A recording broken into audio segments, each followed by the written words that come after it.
Our sky is missing supernovas. Stars live for millions of billions of years, but given the sheer number of stars in the Milky Way, we should still expect these cataclysmic stellar deaths every 30 to 50 years. Few of those explosions will be within naked eye range of Earth. Today we will discuss with you about the biggest supernova remnant.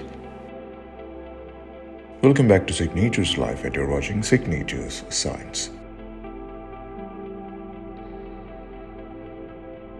Nova is from the Latin meaning new.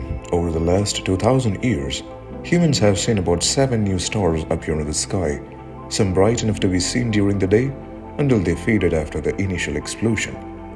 While we haven't seen a new star appear in the sky for over 400 years, we can see the aftermath with telescopes.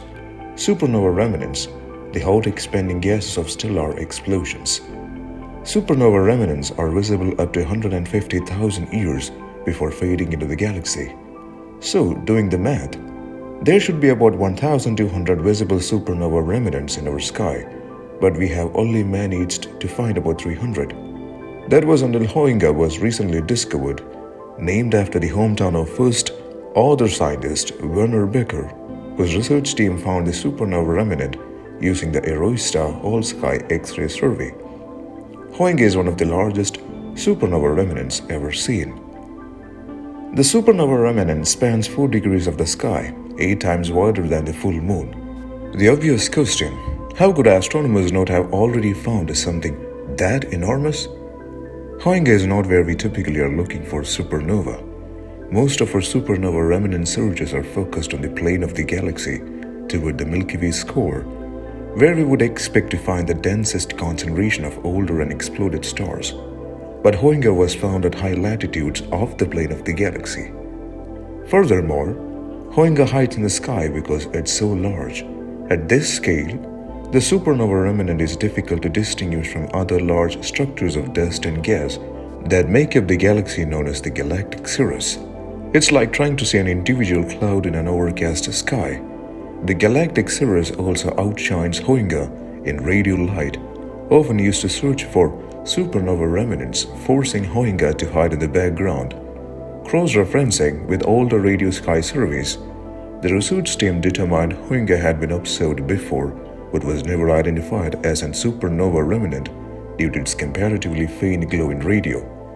Here, Eroista has an advantage as it sees X-rays. Huygens shines brighter in X-ray light than the Galactic Cirrus, allowing it to stand out from the galaxy to be discovered. As stars age, burning through their hydrogen fuel supply, they will end their lives in different ways depending on their mass. Lower mass stars like our Sun swell to red giants, eventually shedding their outer layers into space. The star's spent core is revealed beneath the shed layers, a highly compressed hot glowing orb of carbon about the size of Earth, known as a white dwarf. It's basically a planet-sized hot space diamond. No dramatic explosion. They will cool over eons to become a black dwarf. Astonishingly, the universe itself is not old enough for any white dwarf to have fully cooled to a black dwarf yet.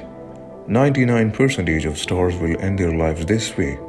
However, given a push, white dwarf stars can still sometimes create supernova.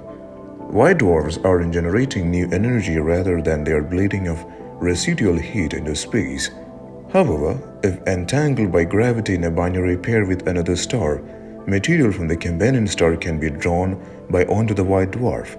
If the white dwarf collects enough material to cross a critical threshold of 1.44 solar masses, otherwise the mass of our Sun, a runaway reaction occurs where a large fraction of the super-dense star undergoes simultaneous nuclear fusion. In just a few seconds, temperatures soar to billions of degrees. The core of our own Sun is a cool 15 million by comparison, and the star achieves what astronomers calmly call unbinding energy.